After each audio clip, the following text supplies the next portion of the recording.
विधानसभेतील नागपूर येथील अधिवेशन आता संपन्न झालं आहे।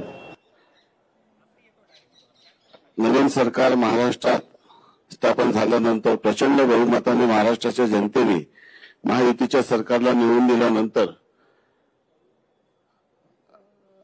आता मंत्रिमंडळाचा विस्तार देखील नागपूर येथे झालेला आहे आणि या अधिवेशनाच्या संदर्भात माननीय उपमुख्यमंत्री महोदय पत्रकारांना संबोधित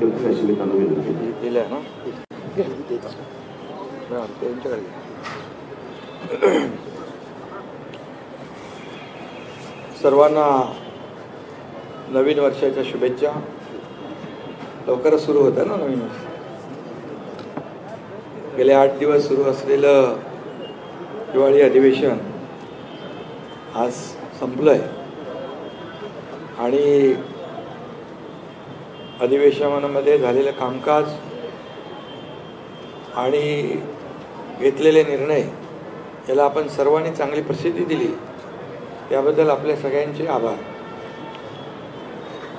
हे अधिवेशन आशिष म्हणाला नव्याने सरकार स्थापन झालंय, पण आमचं महायुतीचं सरकार कंटिन्यू झालंय। टीम तीच आहे, मॅच नवीन आहे ना, मॅच नवीन। आणि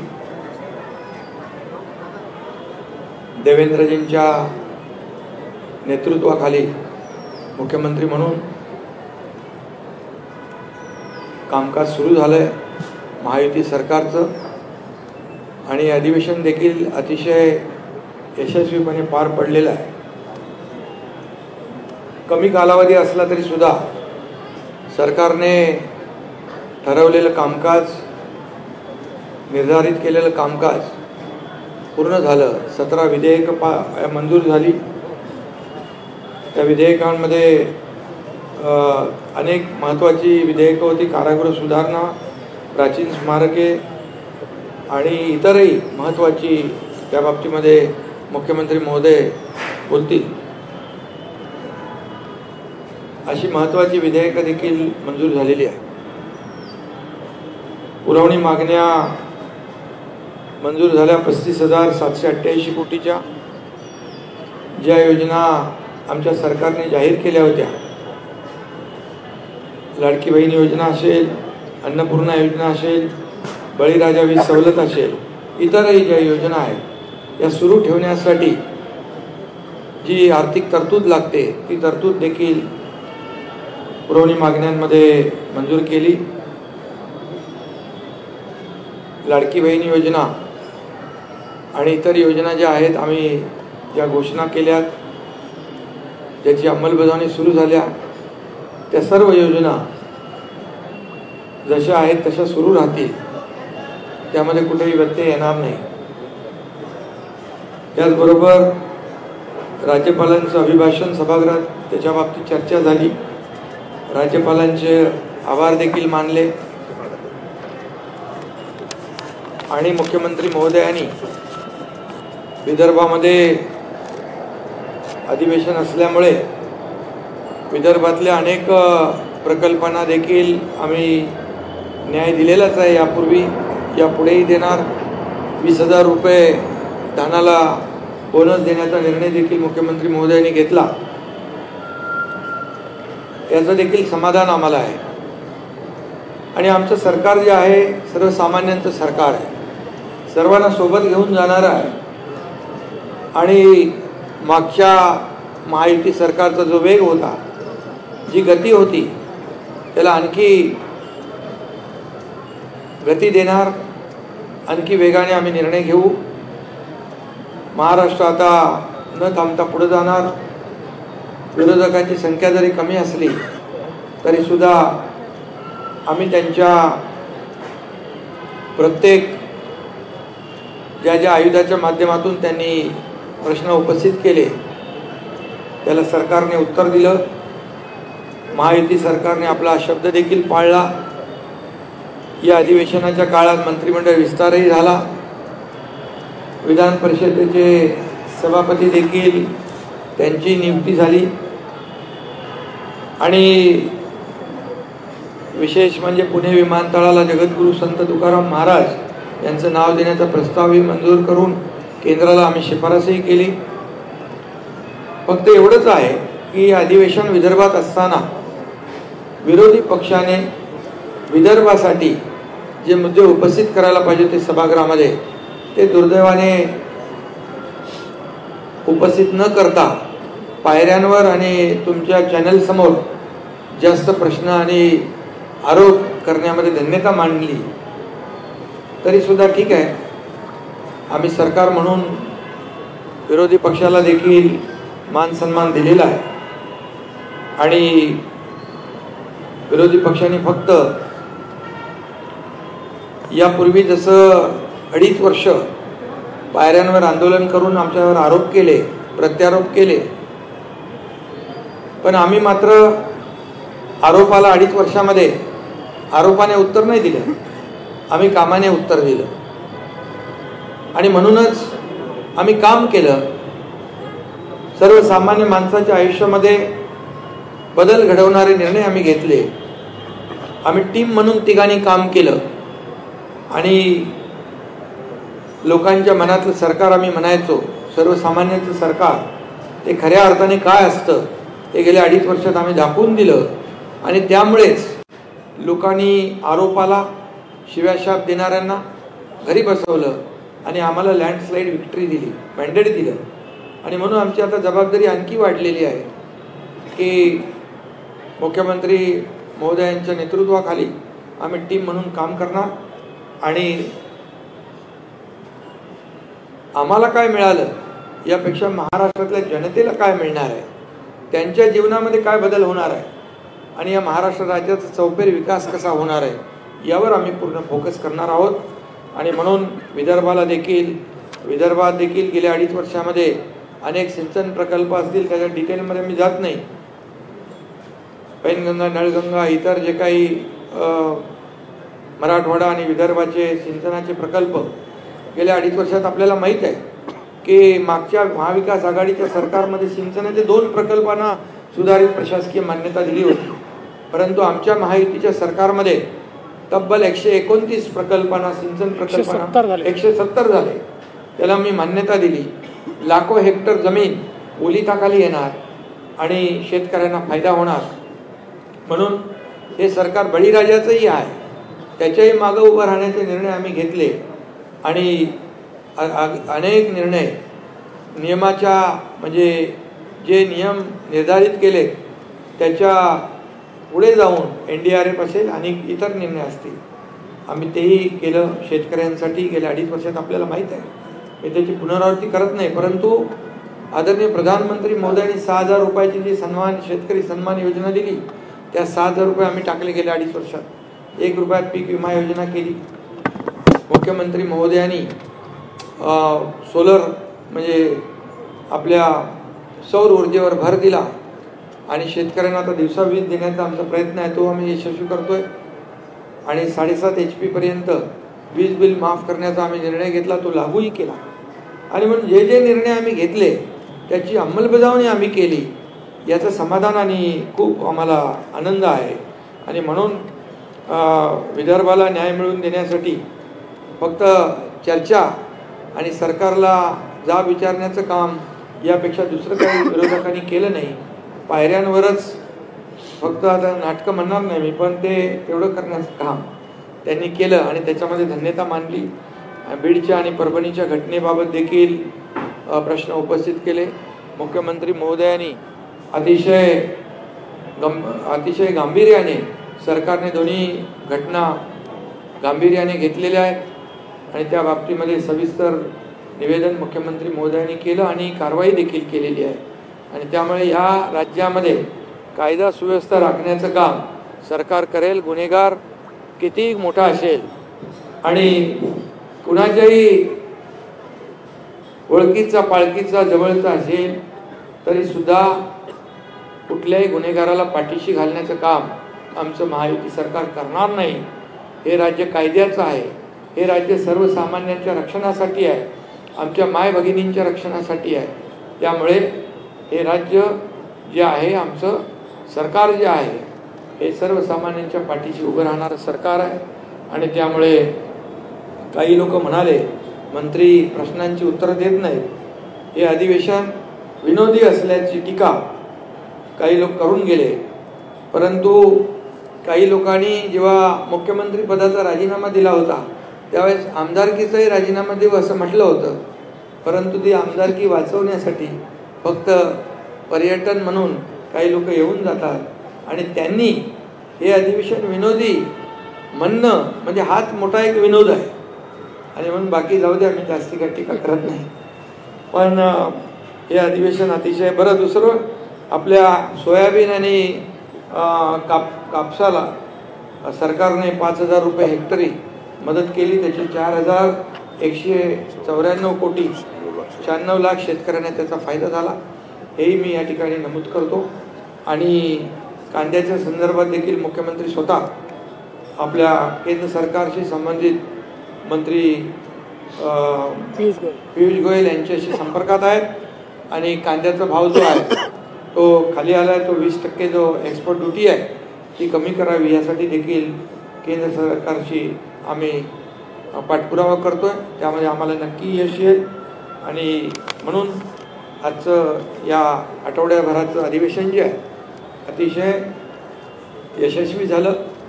आणि म्हणून मुख्यमंत्री देवेंद्रजींना देखील मी त्यांचे अभिनंदन करतो, त्यांनाही शुभेच्छा देतो.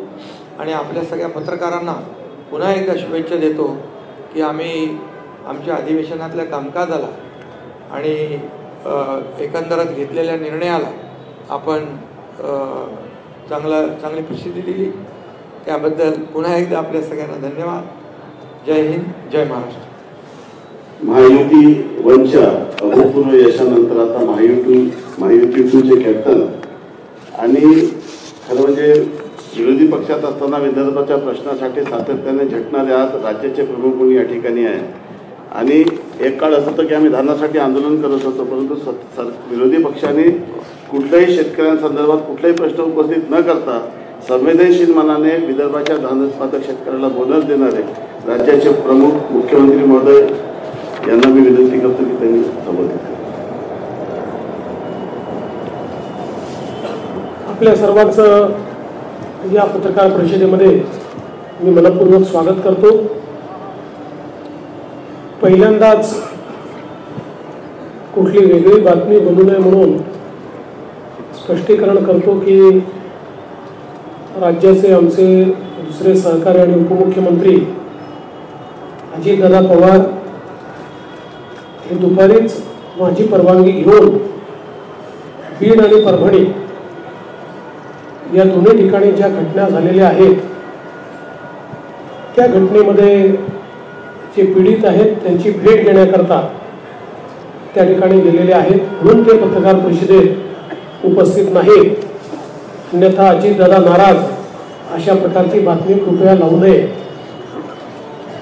आताच माननीय एकनाथराव शिंदेजींनी आपल्यासमोर संक्षिप्त अशा प्रकारचा आढावा ठेवलेला आहे. हे अधिवेशन 6 दिवसाचं अधिवेशन या ठिकाणी झालं. त्यापूर्वी 3 दिवस मुंबईमध्ये छोटंसं अधिवेशन झालं होतं. आणि आपल्याला कल्पना आहे की प्रत्येक 5 वर्षाने जेव्हा नव्याने निवडणूक होते त्यावेळी पहिलं अधिवेशन हे छोटं अधिवेशन असतं, कारण ते केवळ पुरवणी मागण्यांपुरतं अधिवेशन असतं. इतर फारसं कुठलं कामकाज त्या अधिवेशनामध्ये होत नाही. तथापि या 6 दिवसामध्ये भरगच्च अशा प्रकारचं कामकाज या अधिवेशनामध्ये राज्य सरकारने केलेलं आहे. आणि विशेषतः 17 विधेयकं मंजूर करण्याचं काम आणि चर्चेसहित, म्हणजे गोंधळात नाही तर चर्चा करून 17 विधेयकं मंजूर करण्याचं काम आपण केलेलं आहे. आणि एक विधेयक महाराष्ट्र विशेष जनसुरक्षा विधेयक हे संयुक्त चिकित्सा समितीकडे आपण पाठवलं आहे. खरं म्हणजे अर्बन नक्षलवाद आणि फ्रंटल ऑर्गनायझेशन्स या संदर्भात नक्षल पीडित सर्व राज्यांनी असं विधेयक केलेलं आहे, म्हणून आपल्याही राज्यात ते केलं पाहिजे असा अँटी नक्षल ऑपरेशन्स विभागाचा आग्रह होता. म्हणून आपण ज्यावेळेस शिंदेसाहेब मुख्यमंत्री होते आणि मी गृहमंत्री होतो त्यावेळेसच आपण याचा मसुदा तयार केला होता. परंतु या संदर्भात अनेक अफवा पसरवण्यात आल्यामुळे त्यावेळेस आम्ही ते मांडलं नाही आणि आताही विरोधी पक्षाने कुठलीही मागणी न करता आम्हीच हा निर्णय केला की अशा प्रकारचं विधेयक मंजूर करताना कुठेतरी लोकशाहीची पायमल्ली करायची आहे, विरोधकांचा आवाज दाबायचा आहे, अशा प्रकारच्या ज्या वल्गना केल्या जातात,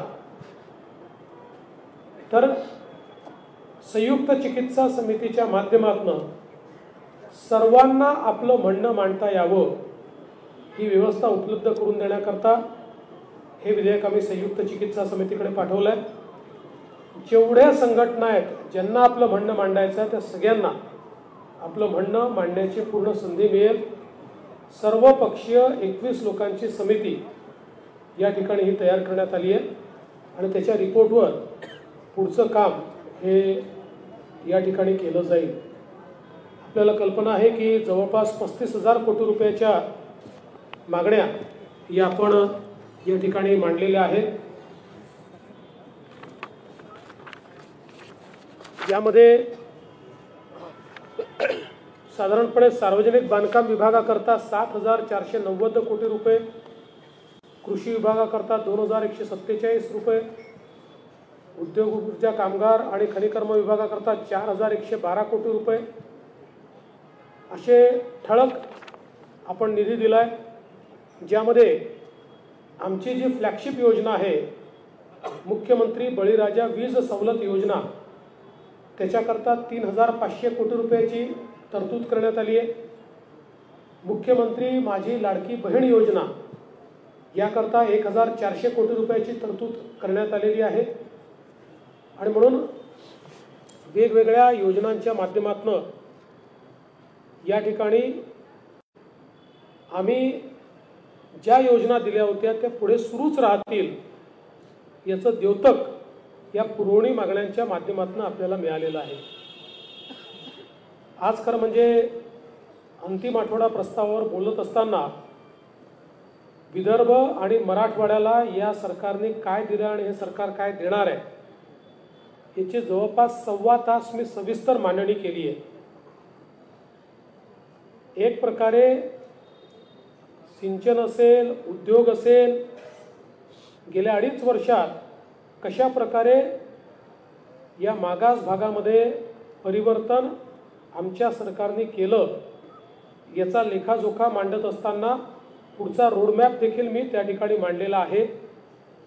आमच्या सरकारच्या अजेंड्यावर महाराष्ट्र आहेच, पण महाराष्ट्रासोबत महाराष्ट्रातला जो मागास भाग आहे, ज्या ठिकाणी विकासाचा असमतोल आहे त्याच्यावर आमचा फोकस आहे. आणि म्हणून नदीजोड प्रकल्प असतील, सिंचनाचे प्रकल्प असतील, उद्योग असेल, इन्फ्रास्ट्रक्चरचे प्रकल्प असतील, असा चौफेर विकास आम्ही कशा प्रकारे करतो हे आपण या ठिकाणी सांगितलं आहे. कापसाचा बोनस आपण घोषित केलेला आहे. संत्र्याच्या शेतकऱ्यांचं जे नुकसान झालं 55,000 शेतकऱ्यांना 165 कोटी रुपये देण्याचा निर्णय आपण संत्र्याच्या शेतकऱ्यांचा घोषित केलेला आहे. सोयाबीनची खरेदी हमी भावानं गेल्या 15 वर्षात सर्वात जास्त रेकॉर्ड खरेदी आपण यावर्षी केलेली आहे. ती अजूनही सुरू आहे. 12 जानेवारीपर्यंत ही खरेदी सुरूच राहणार आहे. कापसाच्या खरेदीच्या संदर्भात मार्केटचा रेट हा हमीभावापेक्षा जास्त असल्यामुळे मार्केटमध्ये खरेदी मोठ्या प्रमाणात होत आहेत. CCIमध्ये आता फार कोणी कापूस आणत नाही. ती स्थिती तुरीची आहे. खरेदी केंद्र उघडले आहेत, पण मार्केटमध्ये हमीभावापेक्षा जास्त दर असल्यामुळे तुरीची खरेदी मार्केटमध्ये चाललेली आहे. त्यामुळे शेतमालाला जिथे योग्य भाव मिळेल तिथे त्याची विक्री चालली आहे. जिथे अडचणी आहेत तिथे इंटरव्हेन्शन करून त्याच्या खरेदीची पूर्ण व्यवस्था आणि विशेषतः विदर्भ मराठवाड्यामध्ये जी पिकं आहे त्या पिकांना न्याय देण्याचं काम हे या ठिकाणी आपल्या सरकारने केलं आहे. हे सगळं होत असताना या काळामध्ये आपण ADB सोबत देखील एक करार केला आणि एशियन डेव्हलपमेंट बँक आणि युरोपियन इन्व्हेस्टमेंट बँक या दोघांनी मिळून आपल्याला नागपूर मेट्रो करता जवळपास 3,586 कोटी रुपयाचं कर्ज दिलं आहे. आणि मला सांगताना आनंद वाटतो की याचा व्याजदर जो आहे हा 0.72%, म्हणजे 1% देखील कमी दराने हे कर्ज त्यांनी आपल्याला दिलेलं आहे. आणि एक्सचेंज रेट हा डॉलर नाही आहे, तो येन आहे. डॉलरमध्ये मोठ्या प्रमाणात इन्फ्लेशन होतं. येन ही आपल्याकरता स्टेबल करन्सी आहे आणि 20 वर्षाचं हे कर्ज आहे. 5 वर्षाचा मोरटोरियम आहे. त्यामुळे मोठ्या प्रमाणात आता नागपूर मेट्रो टप्पा 2 याला गती या माध्यमातून मिळणार आहे. जवळपास 43 किलोमीटरचा हा टप्पा आहे आणि नागपूर परिसरातल्या 10 लाख प्रवाशांना याचा लाभ मिळणार आहे. आणि नागपूर जिल्हा हा शहराशी या टप्प्यामुळे जोडला जातो आहे. यासोबत आपली जी मित्रा संस्था आहे या संस्थेच्या माध्यमातून ग्रामीण रस्ते हे आमचा प्रयत्न असा आहे की 1000 लोकसंख्येची जी गावं आहेत या गावांना कॉन्क्रीट रस्त्याने जोडायचं. त्या संदर्भात एशियन डेव्हलपमेंट बँकेशी करार आपला झाला. कौशल्य विकासाचे 500 केंद्रांच्या अपग्रेडेशनचा आपला करार झाला आहे. आणि मोठ्या प्रमाणात ज्यावेळेस शिंदेसाहेब मुख्यमंत्री होते त्यांनी बांबू मिशन सुरू केलं. बांबू हा शेतकऱ्यांच्या जीवनात परिवर्तन करू शकतो आणि त्यामुळे बांबूच्या लागवडीचं क्षेत्र वाढवण्याकरता अर्थपुरवठा एशियन डेव्हलपमेंट बँक आपल्याला करणार आहे. त्या संदर्भात त्यांच्याशी आपण करार केलेला आहे. या अधिवेशनामध्ये जी काही बिलं आपण मंजूर केली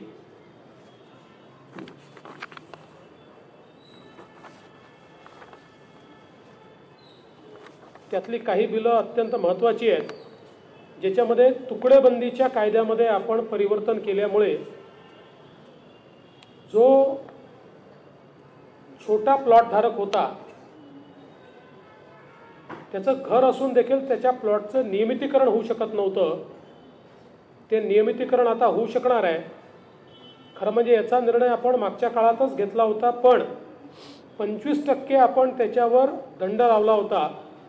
त्यामुळे 5-7 वर्षात एकही ॲप्लिकेशन आपल्याकडे आली नाही.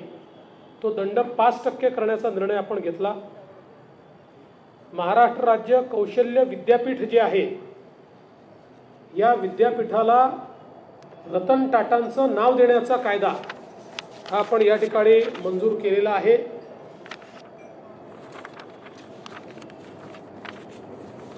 त्याचप्रमाणे एक नवीन संकल्पना त्याचा कायदा आपण मंजूर केला आहे, क्लस्टर विद्यापीठ.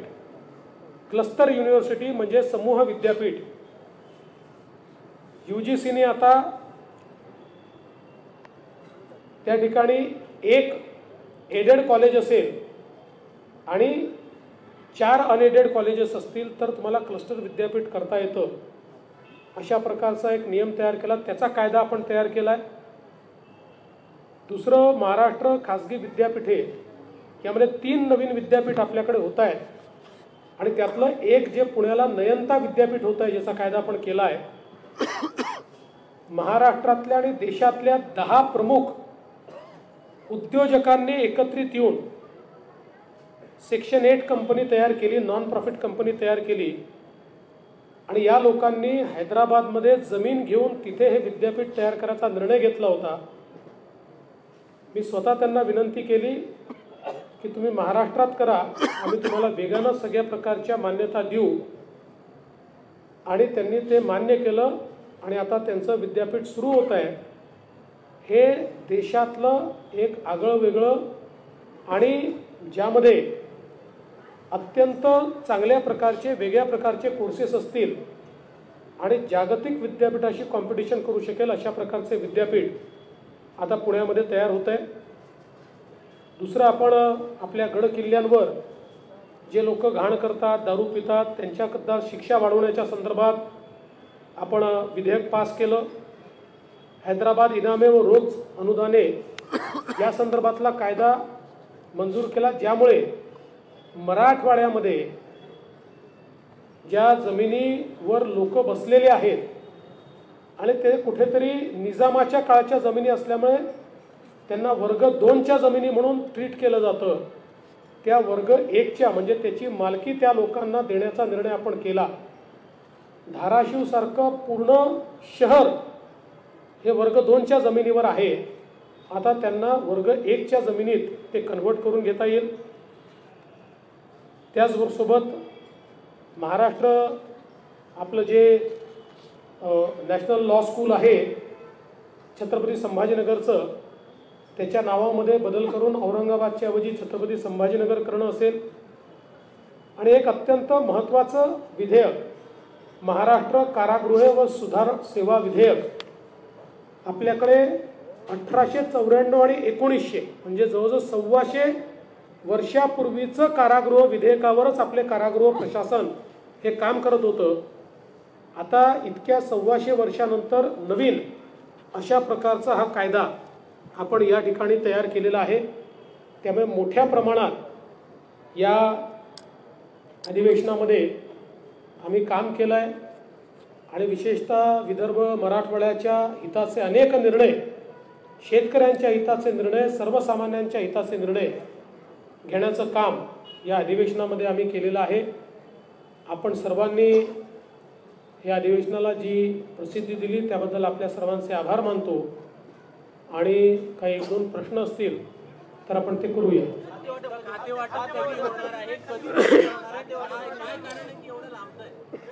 खाते वाटप लवकरच होणार आहे. लवकरचचा अर्थ ते आजही होऊ शकतं किंवा उद्या सकाळी देखील होऊ शकतं. नागपूरशी संबंधित 2 प्रश्न आहे. नागपुरात अधिवेशन होते आहे. भारतामध्ये असं एकही शहर नाही जिथं 4-4 विकास प्राधिकरण काम करतात. नागपूर एकमेव शहर आहे जिथं महामेट्रो आहे, NMRD आहे आणि नागपूर सुधार प्रन्यास आणि महानगरपालिका. मागच्या टर्ममध्ये तुम्ही नासुप्र बरखास्त करण्याचं हे केलं होतं, मात्र आमदार नितीन राऊत पालकमंत्री बनल्याबरोबर उद्धव ठाकरे सरकारमध्ये नासुप्रला पुनर्जीवित करण्यात आलं. त्यावेळेस ते नासुप्र पुन्हा बरखास्त होणार का? विचाराधीन आहे, त्या संदर्भात योग्य निर्णय करू.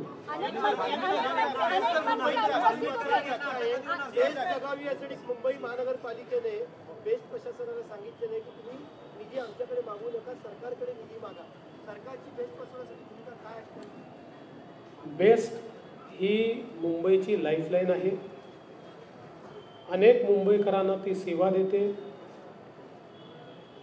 एकनाथराव शिंदे साहेब जेव्हा मुख्यमंत्री होते तेव्हा बेस्टला बसेस घेण्याचा निर्णय देखील आपण केलेला आहे. मोठ्या प्रमाणात नवीन बसेस घेण्याकरता ऑर्डर देखील प्लेस केलेली आहे आणि बेस्ट ही नीट चालली पाहिजे याकरता राज्य सरकारही मदत करेल आणि महानगरपालिकेलाही मदत करायला सांगेल.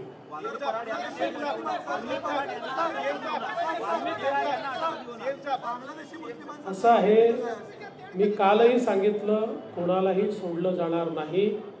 पोलीस सगळ्यांचा मागोवा घेत आहेत, सगळ्यांना अटक होईल.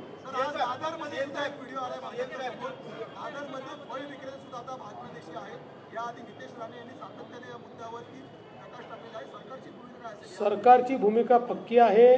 जे अवैधरित्या मुंबईमध्ये राहतात अशा बांगलादेशी नागरिकांना शोधणे आणि त्यांना डिपोर्ट करणे ही सरकारची भूमिका आहे आणि हे काम आम्ही सुरू केलेलं आहे.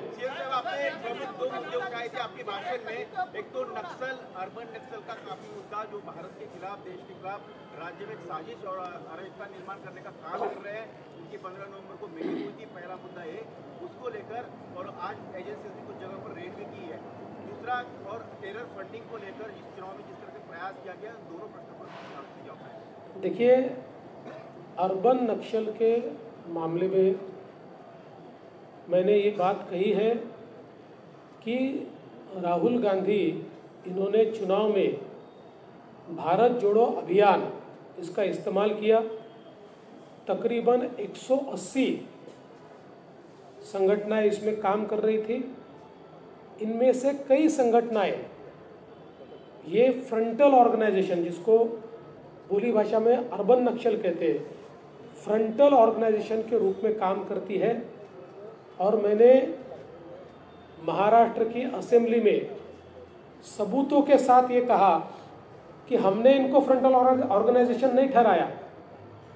2010 में, 2011 में, 2013 में और 2014 में महाराष्ट्र में जब उस समय की कांग्रेस एनसीपी की सरकार थी और केंद्र में भी जब यूपीए की सरकार थी, उस समय महाराष्ट्र की असेंबली में आर पाटिल साहब ने दिए हुए जवाब हो या केंद्र में केंद्रीय मंत्री ने दिए हुए जवाब हो, उन जवाबों में जो लिस्ट दी हुई है फ्रंटल ऑर्गेनाइजेशंस की, उसी लिस्ट में से कई ऑर्गेनाइजेशंस ये भारत जोड़ो अभियान का पार्ट है। और सबूत के तौर पर हमारे पास चुनाव के समय की कई निमंत्रण पत्रिकाएं हैं जो इन ऑर्गेनाइजेशंस ने महाविकास आघाड़ी के लिए निकाली हुई है। इसलिए भारत जोड़ो अभियान में बड़े पैमाने पर जो लोग काम कर रहे हैं ये फ्रंटल ऑर्गेनाइजेशंस है, ऐसा हम नहीं, यूपीए की सरकार ने और उस समय की कांग्रेस एनसीपी की सरकार ने अपने रिपोर्ट्स में कहा है। यही बात मैंने सामने लाई है।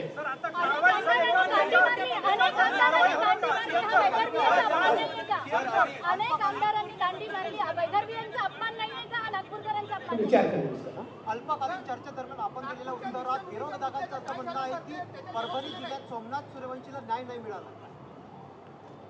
विरोधकांनी माझं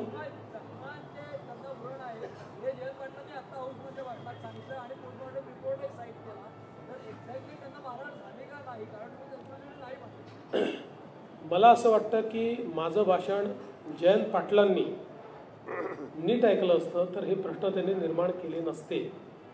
मी 3 गोष्टी सांगितल्या। पहिली गोष्ट, 2 वेळा मॅजिस्ट्रेट समोर मॅजिस्ट्रेटनी त्यांना विचारलं तुम्हाला मारहाण झाली आहे का?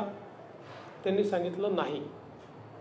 ही पद्धत असते, विचारावं लागतं, ते मॅजिस्ट्रेटनी त्यांना ते नोंदवावं लागतं, ते नोंदवून ठेवलेलं आहे।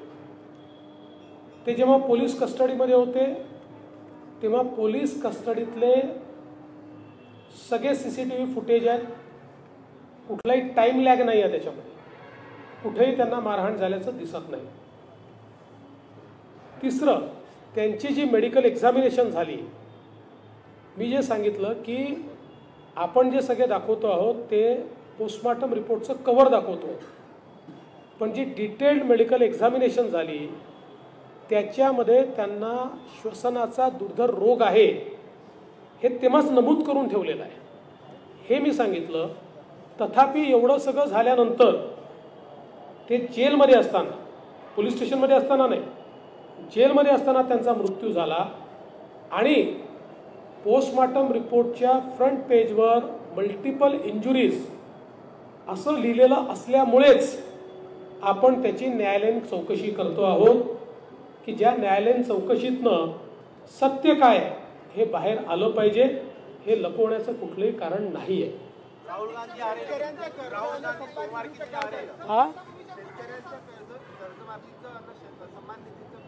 मला असं वाटतं तुम्ही ऐकलं नाही, याचा अर्थ मी जे उत्तर दिलं ते तुम्ही ऐकलं नाही।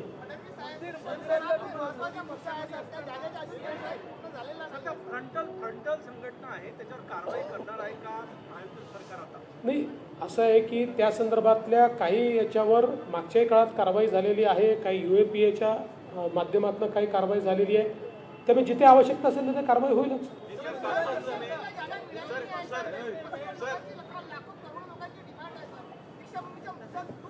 साहेब की दीक्षाभूमीला ज्या ज्या मागण्या आहेत त्या आम्ही पूर्ण केलेल्या आहेत. ज्या जागेचं तुम्ही या ठिकाणी सांगताय ती कृषी विभागाची केंद्राची एक छोटीशी जागा आहे, ज्याची मागणी अनेक वर्षापासून त्या ठिकाणी आहे. आम्ही केंद्राला विनंती केलेली आहे की ती जागा त्यांनी द्यावी.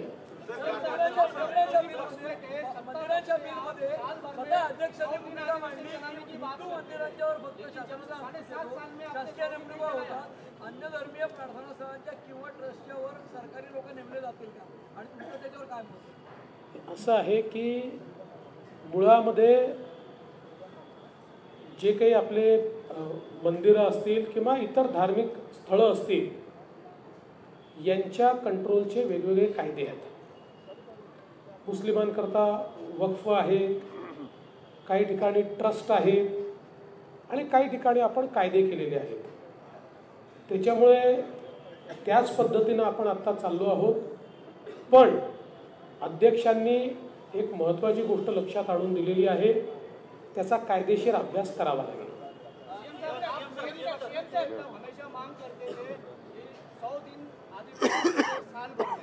लेकिन आपके 7.5 साल का रिकॉर्ड है कि 100 दिन एक भी बार नहीं चला है.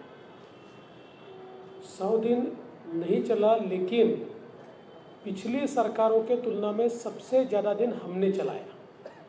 और प्रॉब्लम तो ये है कि विरोधी पक्ष के लोग पहले दिन मांग करते हैं कि 2 हफ्ते और बढ़ाया जाए, और जब 2 हफ्ते हो जाते हैं तो आधे बेंचेस विरोधी पक्ष के खाली होते हैं. हमको प्रॉब्लम आता है कि कोरम जितने भी लोग वहाँ उपस्थित नहीं होते. तो हमने तो हमेशा प्रयास किया और आगे भी हमारा प्रयास रहेगा. और मैं आज भी आपको बताता हूँ, हमारे 7 सालों का हिसाब निकालिए. उद्धव जी ने तो चलाए नहीं, 2-3 दिन चलाते थे, लेकिन हमारे 7 सालों का हिसाब निकालिए. देश के किसी भी विधानसभा से ज़्यादा, किसी भी विधानसभा से ज़्यादा हमने महाराष्ट्र की विधानसभा चलाई. चला चला, सगळ्यांचे फार फार धन्यवाद.